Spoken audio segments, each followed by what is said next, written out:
通勤通学中の皆様、おはようございます。プクタの世界時事ニュースのお時間です。さあ、本日はですね、アサシンクリードシャドウズからの話題になります。ね、皆さん、びっくりでしょ？まだ出てきますからね。本日はね、このアサシンクリードの UBI ソフトからの話題になります。今回ですね、UBI ソフトの CEO、イブ・ギルモ氏が、パリのね、ゲームウィーク中のイベントの中で、アサシンクリードシャドウズで発生した文化戦争について語ったというんですね。皆さん信じられますか？ついにですね、UBI の CEO がこの文化戦争について言及したと。で、さらにはですね、それをね、ちらっと喋ったというだけではありません。この UBI ソフトですね、なんと、これを語るために、わざわざ3分間の動画を制作し、それでプレゼンしたというんですよ。もう、お前はスイートベイビーインクかと言いたいところですが、ね、仲良しですからね、あの人たちはね。まあ、この内容を見るとですね、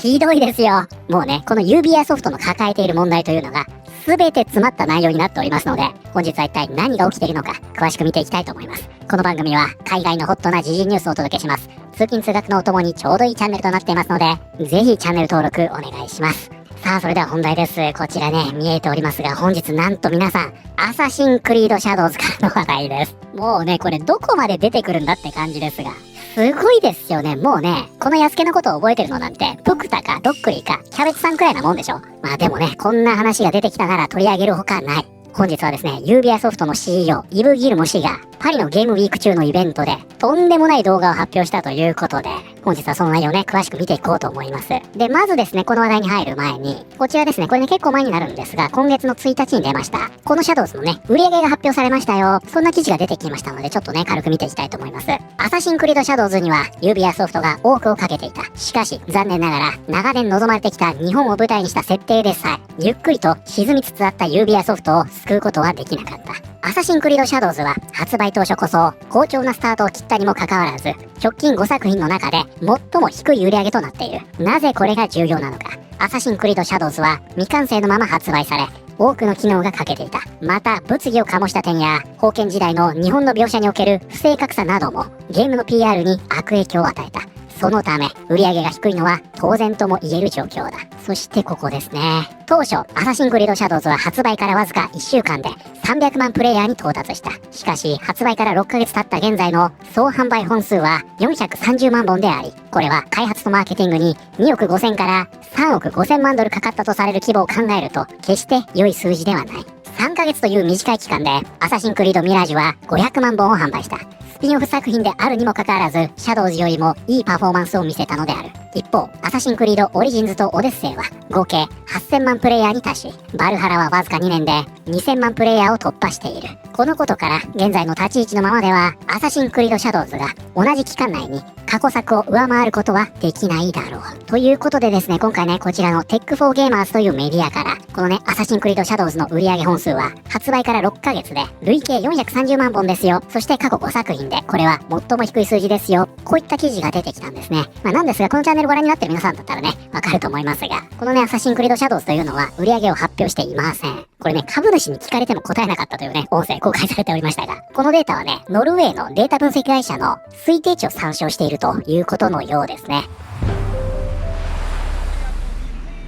その上でですよ、本日のね、こちらの記事を見ますと、非常に興味深いんじゃないかなと思います。憎んでいる人々に焦点を当てるのをやめなければならなかった。UBI ソフト、アサシンクリードシャドウズへの反発をめぐる戦いに勝ったと語る。ということで、一応ね、この見出しでは、勝ったというようなワードが出ておりますが、これね、実際の本文には出てきません。あくまでもこのメディアが付けたタイトルですね。ゲームファイルの報道によれば、UBI ソフトの CEO、イブ・ギルモ氏は、パリゲームウィークに参加し、ライブ型ゲームの世界、AI 駆動の NPC、そして VR の可能性といった技術的変革についての講演を行う予定だった。しかしその前に、ギルモ氏はまず、アサシンクリードシャドウズへの反発について分析し、その後、ゲームファイルがいかにも企業的だが、同時に非常にドラマチックでもあると評した映像を来場者に上映したという。この映像は同社がどのようにして状況を立て直したのかを説明する内容だった。ということで今回ね、こちら以前も取り上げているんですが、ゲームファイルというメディアが、UBI ソフトの CEO、イブ・ギルモ氏がパリのゲームウィークに出席し、そこで何を語ったか、これについての記事を出しているんですね。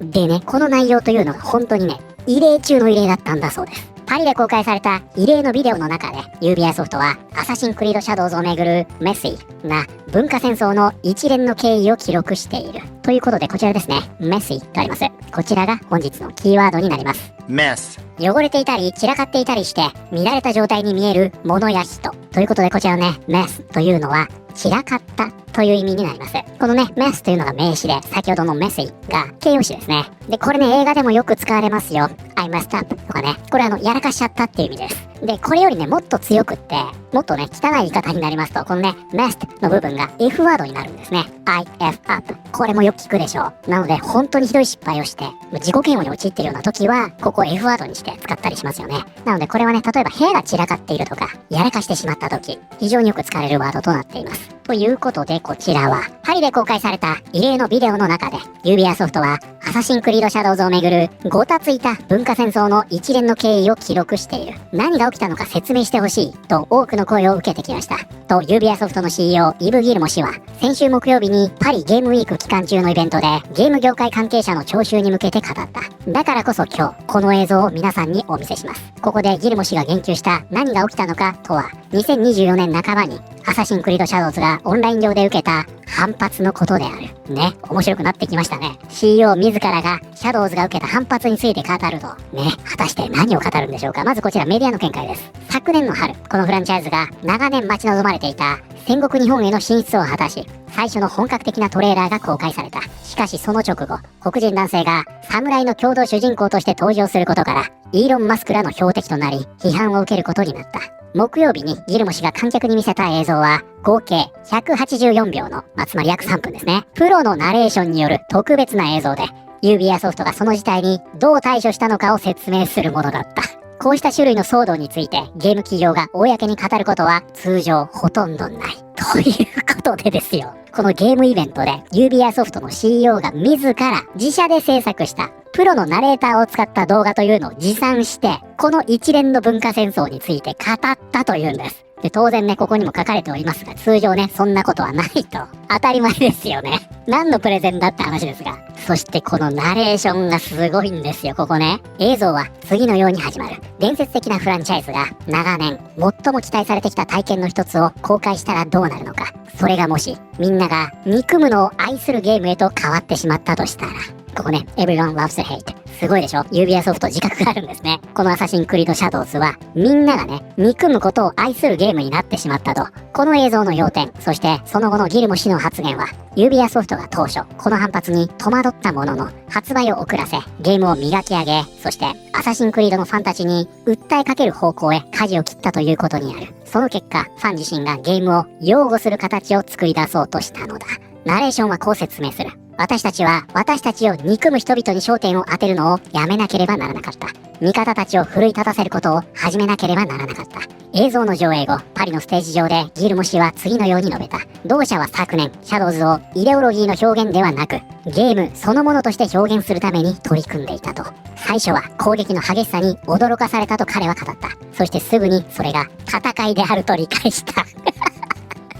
ね、皆さん、この反発は戦いであるとユービーアソフトの CEO が言っています。私たちが実際にはメッセージではなくビデオゲームなのだということをファンに示すための戦いだったのだ。ね、ここがポイントですね。with our fans。ファンと一緒になって戦う。これね、against ではないのでね。とはいえね、憎んでる人たちは敵という認識なんですね。ギルモ氏によるパリでのプレゼンは意外なものだった。イベントの公式案内文でさえ CEO が語る内容を技術的変革とだけ曖昧に説明しており、シャドウズとその反発に触れるという記述は一切なかった。ね、これ冒頭にありました。その VR とかね、そのあたりの技術について語るとされていたんですが、実際はですね、このシャドウズをめぐる一連の文化戦争について語っていたと。実際、セッションの後半でギルモ氏は進化し続けるライブ型ゲームの世界や AI によって動く NPC など、これまで彼自身やユービーアソフトが繰り返し語ってきた話題について研究した。しかし、それに入る前に最初のテーマはアサシンクリードシャドウズへの反発だった。ということで、今回のね、異例のビデオに関してですが、こちらのね、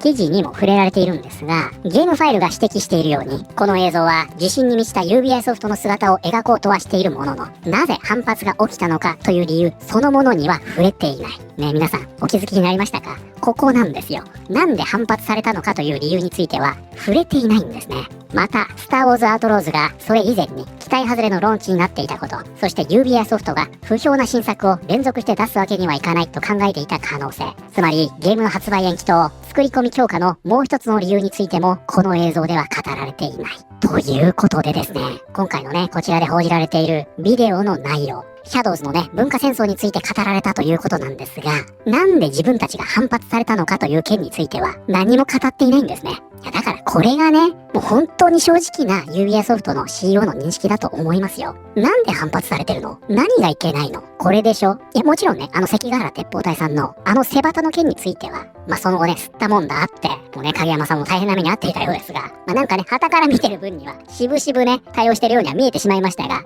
最終的には対応しましたと。ただ、あれってね、もう本当に氷山の一角で、それ以外の問題なんていくらでもあったじゃないですか。何も分かってないんですね。UBI ソフトは。そして、周りがとやかく言うけども、自分たちを憎む人たちを相手にしてても仕方がないと。なので、自分たちに好意的なファンを鼓舞する形で、この戦いを戦ったんだと。このような内容になっていたというんですね。どうですか皆さん。なんか、納得でしょ？フクタはね、もう大変腑に落ちる内容でしたね。今回のこの件は。こちらのニュースアカウントがね、これを伝えています。これアンチウォーク系のアカウントなんでね、リプ欄もその傾向あると思いますが、ちょっと見ていきますね。爆笑。UBI ソフトは、チームの規模を維持するための資金にすら苦しんでいる。再編しないと、もう長くは持たないだろう。お金を払ってくれたとしても、私はそのゲームをプレイしない。2012年以来の最低の株価。これ現在ね、UBI ソフトの株価になりますが、ものすごい落ちておりまして、ここすごいでしょ。ここね、年初来で見てもここですから。過去5年水準で見てもこうなっていると。これを指摘しているわけですね。ということは、彼らは顧客の 90% に重点を置くのをやめたということですか？本当にビジネスとしてはありえない態度だ。人々を味方にしようとするべきであって、変人呼ばわりするべきではない。彼らはフランス人だ。幸福と失敗を勝利と定義するのが自然なんだよ。シャドウズは買いませんでした。アサシンクリードシリーズは過去に何度もプレイしてきましたが、これは断固としてノーでした。UBI ソフトは負けた。アサシンクリードシャドウズはクソだし、彼らの反日プロパガンダは失敗した。はい、ということで本日はですね、UBI ソフトの CEO がアサシンクリードシャドウズをめぐる文化戦争について言及したという話題を見てまいりました。いかがだったでしょうか？さあ、どうですか皆さん。なんかね、やっぱり腑に落ちたでしょ？そういうことだと思いますよ。フクタはそう解釈しましたね。もうなんかね、納得しすぎて、もはやすがすがしい。そういうことですよね。本当にね、先ほどの記事の冒頭にもありましたが、今回ね、このアサシンクリードのフランチャイズにとっても、もう本当にね、待望の日本舞台だったわけじゃないですか。もう本当ね、何もしなくていいんです、特別なことは。何をどうやったって成功しかないような題材だったにもかかわらず、これだけね、メストアップしたというのは、ある意味すごいと思いますね。ぜひね、これについては皆さんの感想も聞かせてください。果たしてさらに今後、このアサシンクリードシャドウズの話題出てくるんでしょうか？またね、何かあればお伝えできればなと思っております。ということで、本日の動画は以上になります。この動画良かったよと思っていただいた方、ぜひチャンネル登録、グッドボタンお願いします。それではまた通勤通学中にお会いしましょう。